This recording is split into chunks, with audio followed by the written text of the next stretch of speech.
Hello friends, welcome back to my channel. तर मित्रांनो, या व्हिडिओत आपण जी टेस्ट सिरीज चालू केली तिचा नेक्स्ट पार्ट पाहणार आहोत. यातही G K G S, maths and reasoning, Marathi, English, grammar सर्व सब्जेक्टचे क्वेश्चन्स इन्क्लुडेड आहेत. तुमच्या येणाऱ्या पुणे महानगरपालिका एक्झामसाठी, तसेच तलाठी भरती, पोलीस भरती, झेडपी, आरोग्य विभाग या सर्व एक्झामसाठी हे क्वेश्चन्स मोस्ट इम्पॉर्टंट असणार आहेत. तर स्टार्ट करूया. Question number 1. Select the correct meaning of the underline word. Select the correct meaning of the underline word. There is a great affinity between trees and men. There is a great affinity between trees and men. तर affinity या शब्दाचं synonym ओळखायचं आहे. Correct meaning of the underline word. affinity या शब्दाचा समानार्थी शब्द कोणता येईल? कंपॅशन, रिस्पेक्ट, रिझेम्बलन्स की प्रॉक्झिमिटी. तर affinity म्हणजे बॉन्ड, रिलेशनशिप, ओढ, कनेक्शन. तर काय येईल याचं सिनोनिम? तर याचं सिनोनिम येईल ऑप्शन सी, रिझेम्बलन्स. रिझेम्बलन्स म्हणजे साम्य, सारखेपणा. त्यानंतर सिमिलॅरिटी, इक्वॅलिटी. ठीक आहे. Next question. Choose the appropriate synonym for the word emphasise. एम्फेसाइजचा समानार्थी शब्द ओळखायचा आहे. यूज, स्ट्रेस, ट्रेस की बिग. तर एम्फेसाइजचा अर्थ काय होतो? तर एम्फेसाइज म्हणजे जोर देणे, महत्त्व देणे. तर याचं सिनोनिम येईल ऑप्शन बी, स्ट्रेस. स्ट्रेस म्हणजे ताण, जोर देणे. ठीक आहे. Next question. Give antonym of deficit. Deficit या शब्दाचा विरुद्धार्थी शब्द. ड्रॉबॅक, डिटेक्ट, सरप्लस की बजेट. Antonym of deficit. तर डेफिसिटचा अर्थ काय होतो? डेफिसिट म्हणजे शॉर्टेज. त्यानंतर डेफिशियन्सी. तर काय येईल याचं अँटोनिम? तर याचा अँटोनिम येईल ऑप्शन सी, सरप्लस. सरप्लस म्हणजे जास्त, गरजेपेक्षा जास्त. Next question. Give antonym of meticulous. तर मेटिक्युलसचा अर्थ काय होतो? तर मेटिक्युलस म्हणजे सावध, केअरफुल, जागरूक. काय येईल याचं अँटोनिम? विरुद्धार्थी शब्द काय येईल? थँकफुल, लॅविश, इमॅजिनरी की केअरलेस. तर मेटिक्युलस म्हणजे केअरफुल, त्याचा अँटोनिम येईल केअरलेस. केअरलेस म्हणजे निष्काळजी, हिडलेस. ठीक आहे. Next question. Choose the correct one word substitution for phrase. A person who loves his country. Militant, patriot, extremist की नॅशनलिस्ट. तर a person who loves his country म्हणजे देशभक्त. तर काय येईल करेक्ट आन्सर? तर देशभक्त म्हणजे पॅट्रियॉट. ऑप्शन बी येईल तुमचा correct answer. Next question. Choose the correct one word substitution for the phrase one who eats everything. Omnipotent, omnipresent, omnivorous की absolute. One who eats everything, सर्वभक्षी. काय बोलतात त्याला? तर त्याला म्हणतात ओमनीवोरस. ऑप्शन सी येईल तुमचं करेक्ट आन्सर. सर्वभक्षी म्हणजे omnivorous. Next question. Choose the correct meaning of the given idiom or phrase. To show the white feather. To seek peace, to become polite, to show signs of cowardice की to show arrogance. काय येईल to show the white feather? To show the white फेदरचा अर्थ होतो शरण जाणे. तर काय येईल याचं करेक्ट आन्सर? तर याचं करेक्ट आन्सर येईल to show signs of cowardice. Option C येईल तुमचं correct answer. To show the white feather म्हणजे to show signs of cowardice. पुढचा प्रश्न. Which of the following is the correct meaning of sugar coated pill. Correct meaning of sugar coated pill. Sweet medicine, bitter advice in sweet words, capsule surrounded by sugar की doctor's prescription. Sugar coated पिल.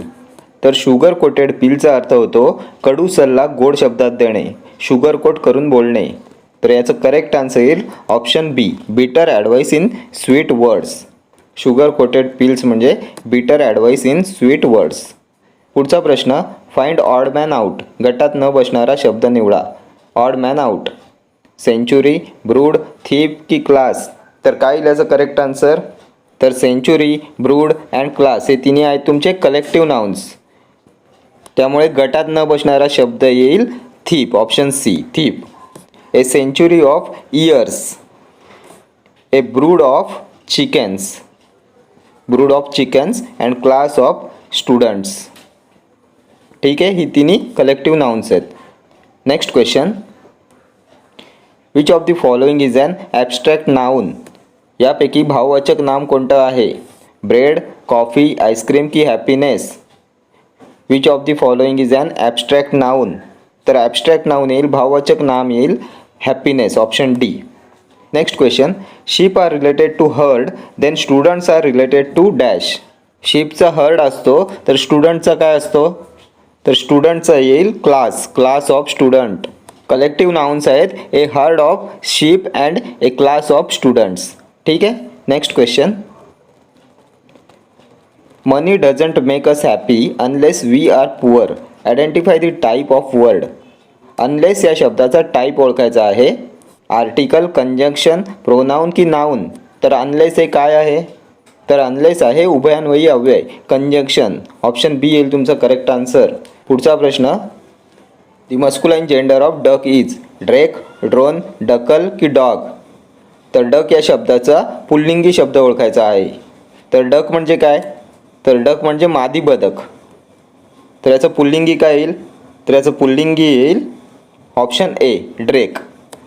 Drake हे पुल्लिंगी आहे, नर बदक, आणि duck म्हणजे मादी बदक. ठीक आहे. त्यानंतर ड्रोन म्हणजे, तर ड्रोन म्हणजे नर मधमाशी, नर मधमाशी. तर याचं स्त्रीलिंगी काय येईल मग? तर ड्रोनचं स्त्रीलिंगी येईल बी, बी म्हणजे मादी मधमाशी. ठीक आहे. पुढचा प्रश्न, choose the correct passive sentence of the following statement. Passive voice करायचं आहे. She brought him a new umbrella. She brought him a new umbrella. A new umbrella had been brought for him. A new umbrella was brought for him. She had been brought a new umbrella की a new umbrella was to be brought for him. काय येईल याचं correct answer? Correct passive sentence काय येईल? She brought him a new umbrella. तर सेंटेन्समध्ये काय आलंय? तर सेंटेन्समध्ये आलंय ब्रॉट. ब्रॉट काय आहे? ब्रॉट म्हणजे V2 आहे, क्रियापदाचं दुसरं रूप आहे. तर पॅसिव्ह करताना V2चं काय होते? तर V2चं होते was or were plus V3. V2चं पॅसिव्ह होताना होते वॉज किंवा वेअर प्लस V3. तर वाक्यात कर्म काय आहे? ऑब्जेक्ट काय आहे? अम्ब्रेला ऑब्जेक्ट आहे आणि अम्ब्रेला सिंग्युलर असल्यामुळे सिंग्युलर वर्ब येईल वॉज. वॉज प्लस V3 येईल. तर मग चेक करा, वॉज प्लस V3 म्हणजे ब्रॉट कोणत्या ऑप्शनमध्ये आहे? तर ऑप्शन्स चेक करा. तर ऑप्शन एमध्ये आलं आहे हॅड बीन ब्रॉट, त्यामुळे हे एलिमिनेट झालं. ऑप्शन बीमध्ये आलं आहे वॉज ब्रॉट. ऑप्शन सीमध्ये आलं आहे हॅड बीन ब्रॉट, त्यामुळे हेही एलिमिनेट झालं. ऑप्शन डीमध्ये आलं आहे वॉज टू बी ब्रॉट, हेही एलिमिनेट झालं. सो ऑप्शन बी येईल तुमचं correct answer. A new umbrella was brought for him. Was brought, was plus V3. ठीक आहे. पुढचा प्रश्न, हरिहर या शब्दात वापरलेले चिन्ह कोणते? हरिहर या शब्दात वापरलेले चिन्ह, प्रश्नचिन्ह, उद्गारवाचक चिन्ह, संयोग चिन्ह की अवतरण चिन्ह. तर हे या दोन शब्दांमध्ये वापरलेलं चिन्ह कोणतं आहे? प्रश्नचिन्ह, उद्गारवाचक चिन्ह, संयोग चिन्ह की अवतरण चिन्ह. तर हे आहे संयोग चिन्ह. ऑप्शन सी येईल तुमचं करेक्ट आन्सर. दोन शब्द जोडताना संयोग चिन्हाचा वापर करतात. पुढचा प्रश्न, प्रादुर्भाव होणे म्हणजे काय? प्रादुर्भाव होणे म्हणजे काय? दिसू लागणे, जबरदस्ती करणे, वरचढ ठरणे की अंदाज येणे. प्रादुर्भाव होणे, तर प्रादुर्भाव होणे म्हणजे दिसू लागणे. ऑप्शन ए, दिसू लागणे म्हणजे प्रादुर्भाव होणे. पुढचा प्रश्न, सुतोवाच करणे या वाक्यप्रचाराचा समानार्थी वाक्यप्रचार ओळखा. सुतोवाच करणे, सोक्षमोक्ष करणे, सोंग करणे, समझोता करणे की ओनामा करणे. तर सुतोवाच करणे म्हणजे ओनामा करणे. ऑप्शन डी येईल तुमचा करेक्ट आन्सर. सुतोवाच करणे, ओनामा करणे. पुढचा प्रश्न, तत्परता या शब्दाचा विरुद्धार्थी शब्द ओळखा. तत्परता या शब्दाचा विरुद्धार्थी शब्द, कुचराई, लगबग, ताबडतोब की तात्पुरता. तत्परता या शब्दाचा विरुद्धार्थी शब्द, तर काय येईल? तर तत्परता या शब्दाचा विरुद्धार्थी शब्द येईल कुचराई. ऑप्शन ए, कुचराई. पुढचा प्रश्न, आत्मवंचना या शब्दाचा विरुद्धार्थी शब्द खालील पर्यायातून ओळखा. आत्मवंचना या शब्दाचा विरुद्धार्थी शब्द, आत्मशांती, आत्मचरित्र, आत्मपुराण की आत्मस्तुती. आत्मवंचना या शब्दाचा विरुद्धार्थी शब्द. तर काय येईल? तर आत्मस्तुती. Option D. आत्मवंचनाचा विरुद्धार्थी शब्द येईल आत्मस्तुती. पुढचा प्रश्न. मरणात खरोखर जग जगते अलंकार ओळखा. मरणात खरोखर जग जगते कोणता अलंकार आहे? दृष्टांत अलंकार, विरोधाभास अलंकार, उत्प्रेक्ष अलंकार की सार अलंकार? मरणात खरोखर जग जगते तर हा आहे विरोधाभास अलंकार. ऑप्शन बी. विरोधाभास अलंकार. पुढचा प्रश्न. जन्मखोड सामासिक शब्दातील समास ओळखा. जन्मखोड या सामासिक शब्दातील समास तर कोणता समास आहे? पंचमी तत्पुरुष, चतुर्थी तत्पुरुष, तृतीया तत्पुरुष की सप्तमी तत्पुरुष? जन्मखोड. तर जन्मखोडचा विग्रह काय होईल? तर जन्मापासून खोड. जन्मापासून खोड म्हणजे पासून म्हणजे ऊनहून. ऊनहून हे प्रत्यय कोणत्या विभक्तीचे आहेत? तर पंचमी विभक्तीचे प्रत्यय आहेत ऊनहून. त्यामुळे पंचमी तत्पुरुष समासाचे हे उदाहरण आहे. जन्मखोड पंचमी तत्पुरुष. पुढचा प्रश्न. चक्रपाणी हा सामासिक शब्द समासाच्या कोणत्या प्रकारातील आहे? चक्रपाणी या शब्दाचा समास कोणता आहे? द्विगु समास, तत्पुरुष समास, द्वंद्व समास की बहुव्रीही समास? तर चक्रपाणी म्हणजे काय? तर चक्र आहे पाणीत म्हणजे हातात ज्याचा असा तो म्हणजे विष्णू. चक्र आहे पाणीत ज्याच्या म्हणजे हातात ज्याच्या चक्र आहे तो विष्णू. तर हे बहुव्रीही समासाचं उदाहरण आहे. ऑप्शन डी येईल तुमचं करेक्ट आन्सर, बहुव्रीही. पुढचा प्रश्न. खारट या शब्दाची जात ओळखा. खारट या शब्दाची जात ओळखा. सर्वनाम, विशेषण, दर्शक सर्वनाम की नाम? तर खारट शब्द कोणत्या प्रकारात येतो? तर खारट हे आहे विशेषण. ऑप्शन बी येईल तुमचं करेक्ट आन्सर. खारट हे विशेषण आहे. पुढचा प्रश्न. एका संख्येला 17ने गुणण्याऐवजी चुकून 25ने गुणले तर गुणाकार हा मूळ गुणाकारापेक्षा 120ने जास्त आला तर ती संख्या कोणती? तर ती संख्या x मानूया. तिला गुणायचं होतं 17ने म्हणजे 17x गुणाकार आला असता, पण आपण चुकून गुणले तिला 25ने म्हणजे गुणाकार आला 25x. बरोबर. तिला गुणायचं होतं 17ने म्हणजे गुणाकार 17x आला असता, पण आपण गुणले 25ने म्हणून गुणाकार आला 25x. तर त्या गुणाकारातील फरक आपल्याला दिलाय 120. फरक आपल्याला दिलाय 120. हा गुणाकार मूळ गुणाकारापेक्षा 120ने जास्त आला. म्हणजेच हा 25x हा 17x पेक्षा कितीने मोठा आहे? तर 120ने मोठा आहे, कारण त्यांच्या गुणाकारातील फरक दिलाय 120.